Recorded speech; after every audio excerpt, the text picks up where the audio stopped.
The Book of Jonah. If we had to describe this book in one sentence, it would be about a reluctant prophet who was running from God, and he is swallowed by a big fish. So, chapter 1. The word of the Lord came to Jonah, son of Amiel.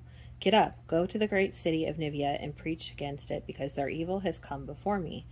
Jonah got up to flee to Tarshish from the Lord's presence.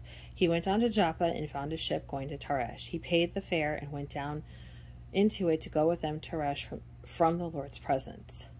But the Lord threw a great wind onto the sea, and such a great storm arose on the sea that the ship threatened to break apart. The sailors were afraid, and each cried out to his God. They threw the ship's cargo into the sea to lighten the load.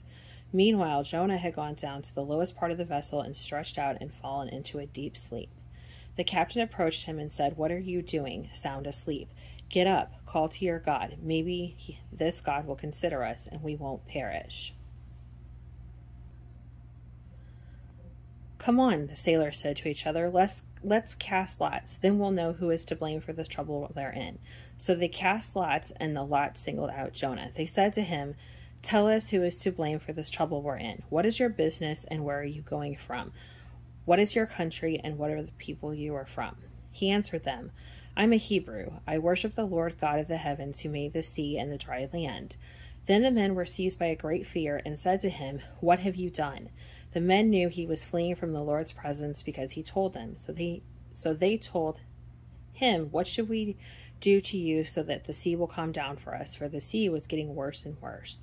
He answered them, "Pick me up and throw me into the sea so that it will calm down for you, for I know I am to blame for this great storm that is against you." Nevertheless, the men rowed hard to get back to dry land, but they couldn't because the sea was raging against them more and more.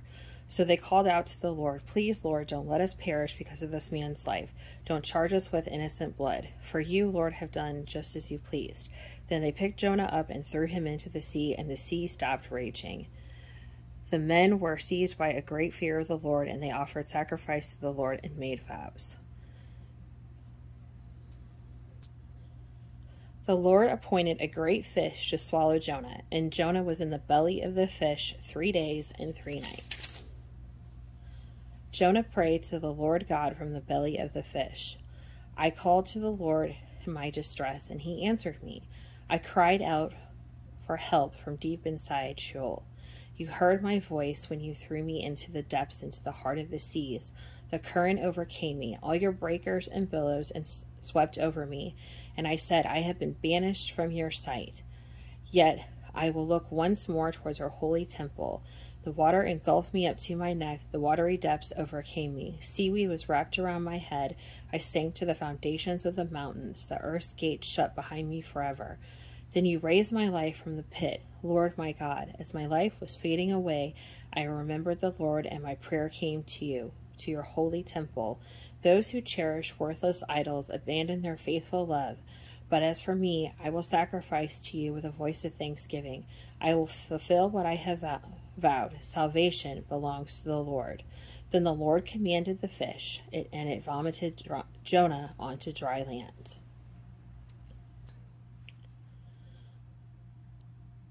The word of the Lord came to Jonah a second time. "Get up, go to the great city of Nineveh and preach the message that I tell you." Jonah got up and went to Nineveh according to the Lord's command. Now Nineveh was an extremely great city, a 3-day walk. Jonah set out on the first day of his walk in the city and proclaimed, "In 40 days Nineveh will be demolished." Then the people of Nineveh believed God. They proclaimed a fast and dressed in sackcloth, from the greatest of them to the least. When word reached the king of Nineveh, he got up from his throne, took off his royal robe, covered himself with sackcloth, and sat in ashes. Then he issued a decree in Nineveh. By order of the king and his nobles, no person or animal, herd or flock is to taste anything at all. They must not eat or drink water. Furthermore, both people and animals must be covered with sackcloth, and everyone must call out earnestly to God. Each must turn from his evil ways and from his wrongdoing. Who knows? God may turn and relent. He may turn from his burning anger so that we will not perish. God saw their actions. They had turned from their evil ways, so God relented from the disaster he had threatened them with, and he did not do it. Jonah's anger. Jonah was greatly displeased and became furious. He prayed to the Lord, "Please, Lord, isn't this what I said while I was still in my own country? That's why I fled towards Tarshish in the first place. I knew that you are a gracious and compassionate God, slow to anger, abounding in faithful love, and one who relents from sending disaster. And now, Lord, take my life from me, for it is better to die than to live." The Lord asked, "Is it right for you to be angry?" Jonah left the city and found a place east of it. He made himself a shelter and sat there in the shade to see what would happen to the city. Then the Lord God appointed a plant, and it grew over Jonah to provide shade for his head to rescue him from his trouble. Jonah was greatly pleased with the plant. When dawn came the next day, God appointed a worm that attacked the plant, and it withered. As the sun was rising, God appointed a scorching east wind. The sun beat down on Jonah's head so much that he almost fainted, and he wanted to die. He said, "It is better for me to die than to live." Then God asked Jonah, "Is it right for you to be angry about the plant?" "Yes, it's right," he replied. "I'm angry enough to die." And the Lord said, "You cared about the plant, which you did not labor over it and did not grow. It appeared in a night and perished in a night. So may I not care about the great city of Nineveh, which has more than 100,000 people who cannot distinguish between their right and their left, as well as many animals?"